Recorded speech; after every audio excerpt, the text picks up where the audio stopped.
Good morning.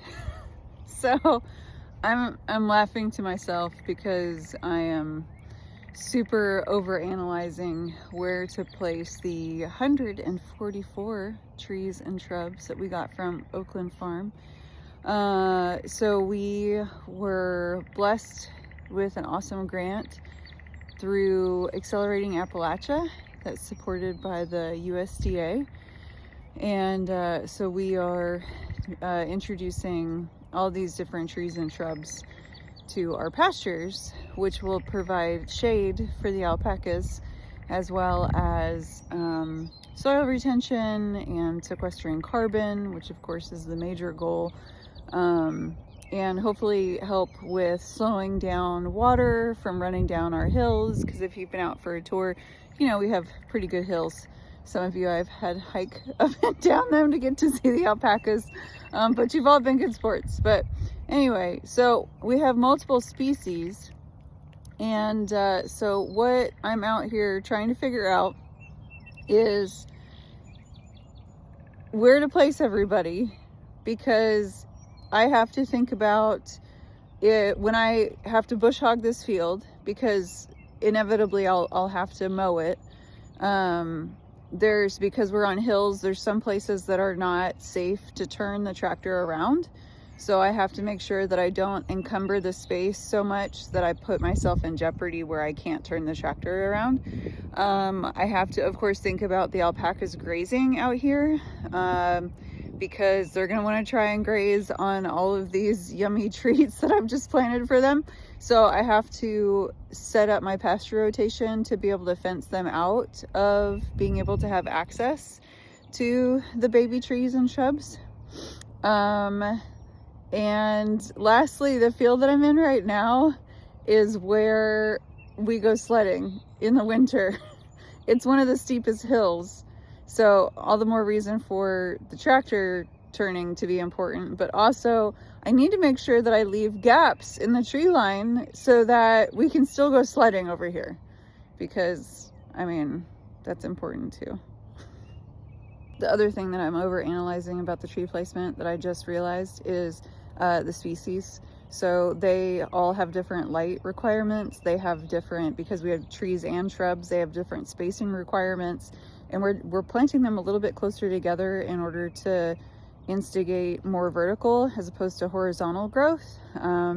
But we don't want to crowd them so much that when they reach their mature state that they are overcrowded and super competing for nutrients. So yeah, that's another thing that I forgot to tell you about that I'm trying to figure out. But wait, there's more.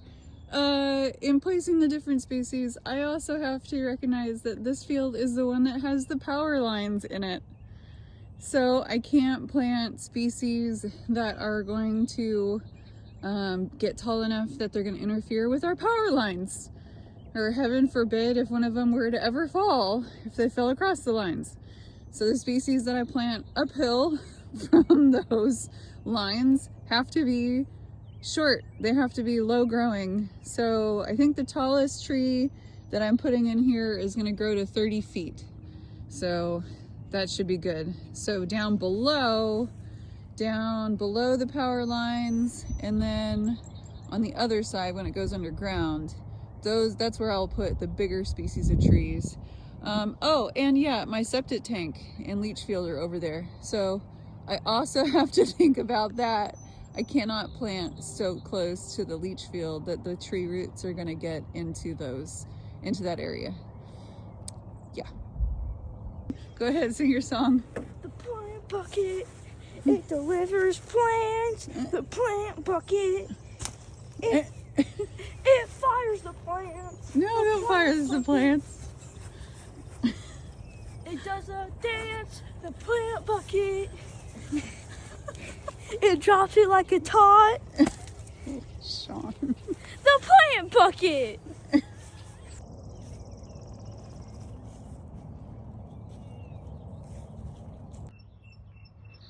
Okay, I've got everything laid out. I'll give you a little tour.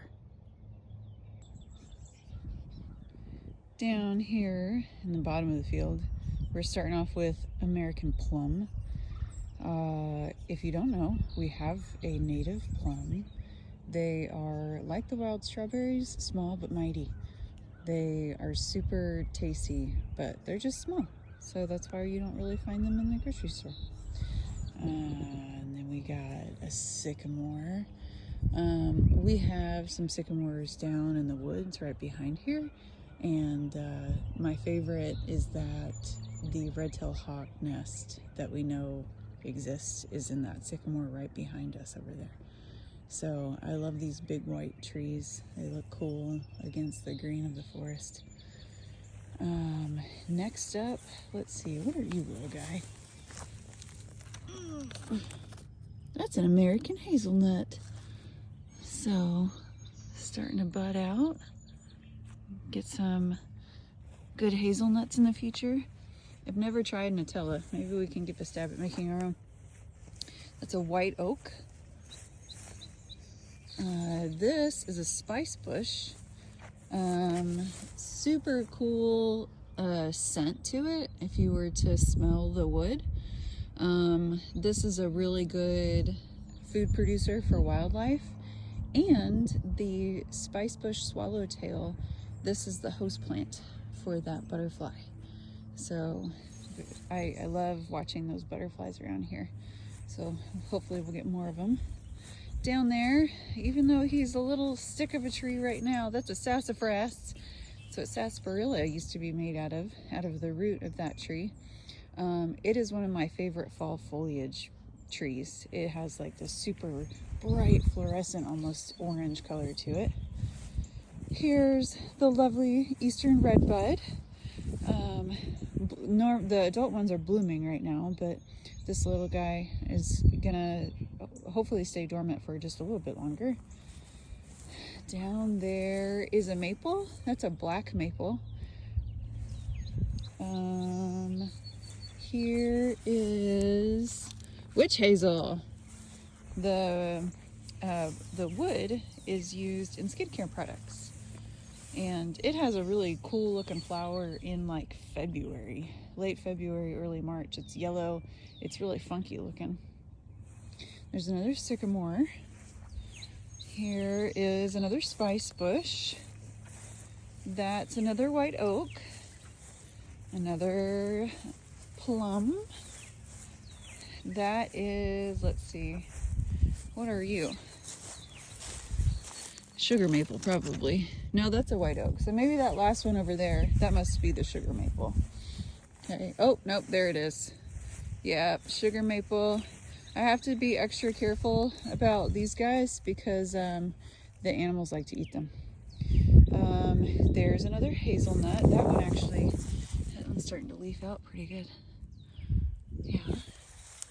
Another redbud, another sassafras, another witch hazel, plum, and another hazelnut.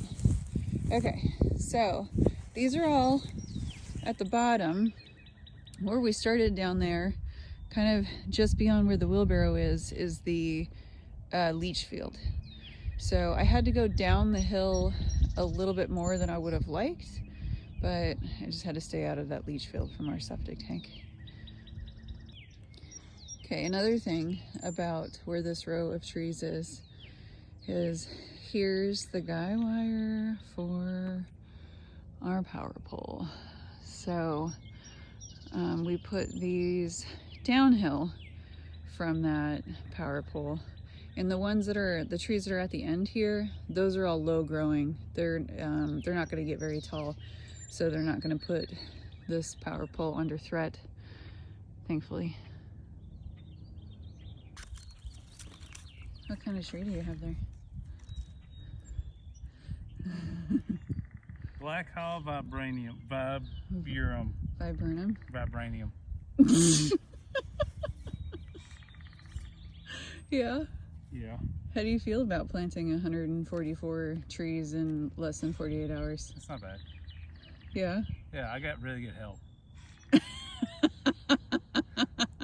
He says while I'm sitting down in front of him. They tell me what to do a lot. I have a lot of guidance. Uh-huh.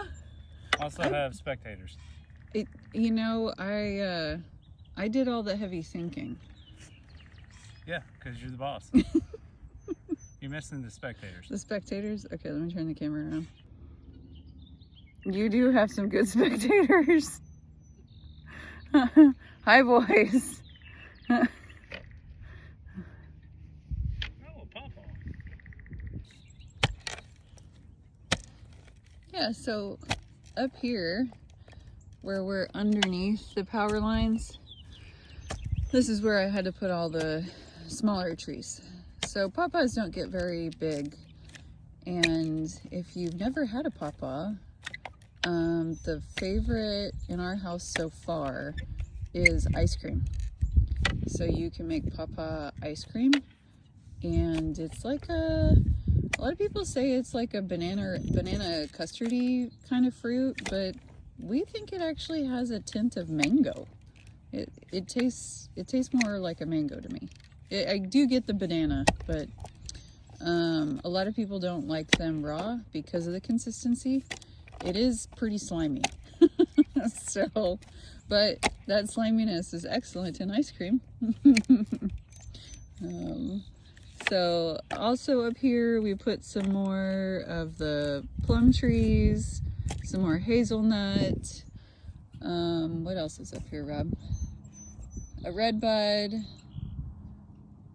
Yeah, I think that's it. Oaks are up there. Yeah, we put a couple oaks up top, but we needed to make sure we had a gap right there for our sledding hill.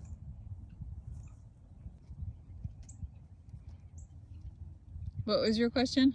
What's the most important part about sledding down that hill? Stopping before you slam into the wood post. You got a ditch.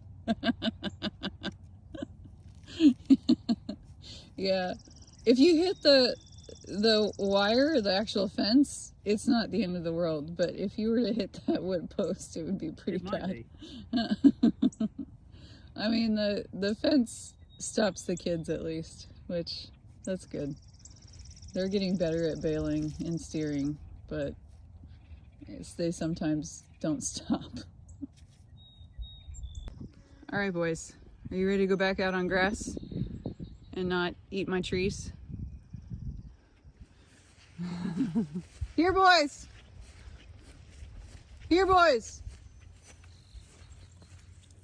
Well, hello, Storm. Yeah. I know. Hi, bud. Hi. Hi. I can't open the gate with you in the way and film at the same time. Okay, maybe, Rob, you might need to film. I'm gonna film. Yeah. I'm filming. Okay. Here you go, Sean. All right. Hi. I know. Hi. Hi, Storm. Hi. Okay, watch. All right, here, boys. You have to get your head out of the gate. All right, here we go.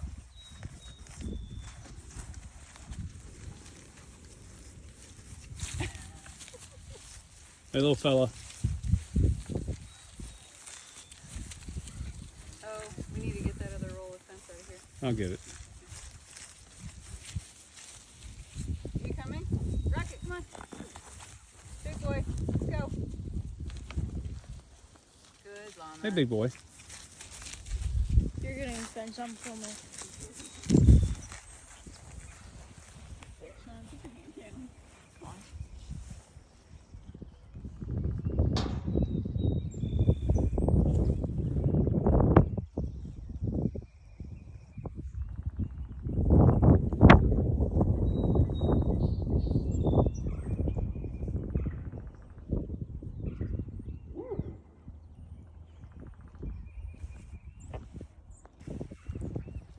Do you like your new pasture? Huh, Porter? Okay, so you see I did not make a rectangle, and that is because we didn't put the trees all in a straight line across both ridge lines. We put the trees at about where the steepest parts of the hill were, the most dangerous to mow, and so we don't want to mow there anyway. So we put the trees there so that they won't get mowed down. Hopefully, knock on wood. Probably should have said that. I probably jinxed it. Okay, so it worked out perfectly to have 3 lines of fence. Of course, they're all 3 different lengths. Well, I take that back. One I think is 120 or 2 of them are 120 and one's 100 foot. And so we were able to make it perfectly back to the gate so that we don't have to set up a funnel of any kind. We can just run them straight out of their catch pen area down into this bottom half of this field. So it's fairly cool today, which means that they don't really need a lot of shade. That might be an issue on Monday because it's supposed to get up into the 70s. And the trees, it's not late enough in the spring for the trees to be leafed out yet. So what we'll probably be doing then is just opening up this gate and letting them back to have access back to their catch pen area where they can go in the shed and get shade when they need it.